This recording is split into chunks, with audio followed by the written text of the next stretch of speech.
अस्सलाम वालेकुम। काफ़ी सारे स्टूडेंट्स की क्यूरीज आ रही थी कि कोई ऐसी वीडियो बनाएं जिसके अंदर टेम्पटिंग टेक्निक्स जो हैं क्वेश्चंस की वो बताई जाएं।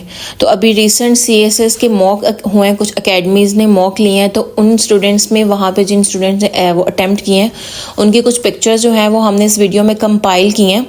वहाँ से आपको आइडिया हो जाएगा कि सीएसएस हो या पीएमएस हो तो उसका क्वेश्चन किस तरीके से अटैम्प्ट करते हैं। अभी अगर आप स्क्रीन पे देखें तो आपके सामने कुछ रिप्रेजेंटेशन आ रही होगी जिसको हम पिक्टोरियल रिप्रेजेंटेशंस कहते हैं अपने आंसर्स के। आपके सामने मैप्स आ रहे होंगे, आप मैप्स को यूज़ करके, फ्लो डायग्राम्स को यूज़ करके डिफरेंट तरीके से कोई आपने पैराग्राफ में बात की है उसको अगर आप पिक्टोरियल रिप्रेजेंटेशन की फॉर्म में उसी बात को आप रिप्रेजेंट कर देंगे तो वो आपका बहुत अच्छा इम्पैक्ट जा रहा होता है।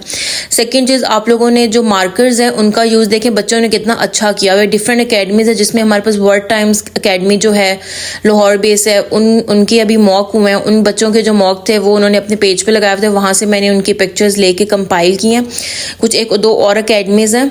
देखिए जिस तरीके से इन्होंने मैप्स को यूज़ किया हुआ है, मैप्स बनाना, मैप्स आपके सीएसएस और पीएमएस दोनों में बहुत इंपॉर्टेंट रोल प्ले करते हैं। अगर एग्जामिनर के सामने एक पेपर मैप्स वाला होगा जिसमें उसने बात कुछ पैराग्राफ में किया और उसके बाद उसी पैराग्राफ वाली बात को उसने मैप में या किसी पिक्टोरियल रिप्रेजेंटेशन में बता दिया है तो एग्जामिनर के लिए उस पेपर को चेक करना ज़्यादा अच्छा और वो खुशी से चेक करेगा एज़ कम्पेयर टू दूसरा पेपर जिसमें सिर्फ उसने पैराग्राफ्स में बात ही की हुई है, सिर्फ थ्योरी लिखी हुई है, उसने कोई उसके अंदर डायग्राम्स नहीं बनाई।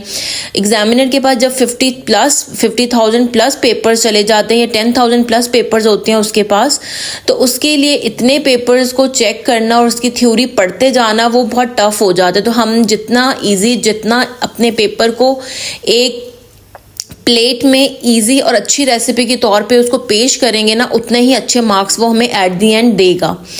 आपने कोशिश यही अपनी ड्यूरिंग जब आप अपने प्रिपेयर कर रहे होते हैं, नोट्स वगैरह भी प्रिपेयर कर रहे होते हैं, उस टाइम भी आपने यही कोशिश करनी है कि मैं जितना हो सके पिक्टोरियल रिप्रेजेंटेशंस को ऐड करूं। उर्दू की अगर हम बात करें या इस्लामियात की अगर हम बात करें, उसके अंदर जो हमारे पास आयात आ जाती हैं या हमारे पास जो शायरी आ जाती है उसको आपने हमेशा मोटा और कटा हुआ मार्कर जो उर्दू का होता है ना उससे आपने रिप्रेजेंट करना है, उससे बहुत खूबसूरती बढ़ जाती है।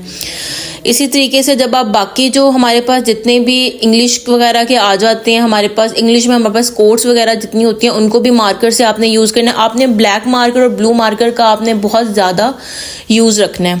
आप जब पेपर दे रहे होंगे तो आपके पास एक ब्लैक मार्कर और एक ब्लू मार्कर नहीं होना चाहिए। एटलीस्ट 2 या 3 ब्लू मार्कर बैग में रखें, अपने पाउच में रखें, और 2 या 3 आपने ब्लैक मार्कर्स, 2 या 3 आपने ब्लू मार्कर्स रखने हैं।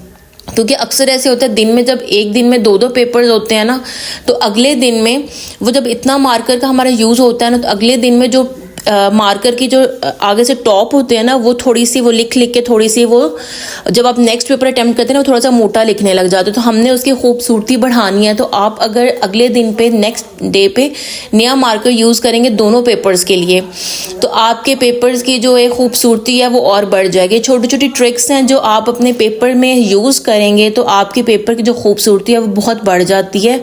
और इन्हीं चीज़ों से ही मार्क्स जो थोड़ा सा एलोकेशन की तरफ जा रहे होते हैं ना, कि एलोकेशन पे जो आपका मेरिट बन रहा होता है वो इन्हीं चीज़ों के ऊपर बन रहा होता है। अदरवाइज सीएसएस में जितना भी बच्चा बैठता है या पीएमएस में जितना भी बच्चा बैठता है, कोई भी खाली माइंड के साथ जाके नहीं बैठता। वहाँ पे अगर 50 प्लस बच्चे बैठे हुए हैं तो 50 प्लस बच्चा ही वहाँ पे A1 पढ़कर आया होता है। सबके पास एक जैसा नॉलेज या मिलता जुलता 90% नॉलेज सबके पास सेम होता है।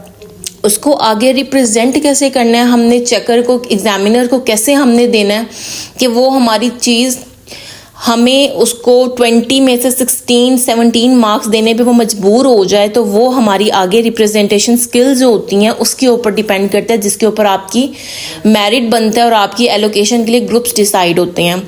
इन्हीं चीज़ों को आपने अपने अच्छे तरीके से प्रैक्टिस पे लेकर जाना है। और अपने इस वीडियो में जितने भी आपके साथ बच्चों के पेपर जो हैं वो ग्लिम्स में शेयर किए गए हैं, डिफरेंट एकेडमीज़ के हैं, तो आप उनको देखकर प्रैक्टिस अपनी कर सकती हैं, आइडियाज़ भी ले सकती हैं। इन एकेडमीज़ की जो वेबसाइट्स हैं या इन एकेडमी के जो पेजेस हैं आप वहाँ पे जाके मज़ीद देख सकते हैं।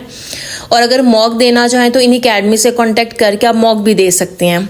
बाकी मज़ीद कोई क्वेश्चन हो आप लोगों का तो आप लोग मेरे से कमेंट सेक्शन में भी पूछ सकते हैं, हम लोगों के व्हाट्सएप ग्रुप्स भी हैं, वहाँ पे भी पूछ सकते हैं। एंड द लास्ट थिंग कि हम लोगों की टेस्ट सीरीज स्टार्ट हुई होती है, अगर आपने वो ज्वाइन करनी है फॉर 1 पेपर तो आप वो भी ज्वाइन कर सकते हैं। दुआओं में याद रखिएगा।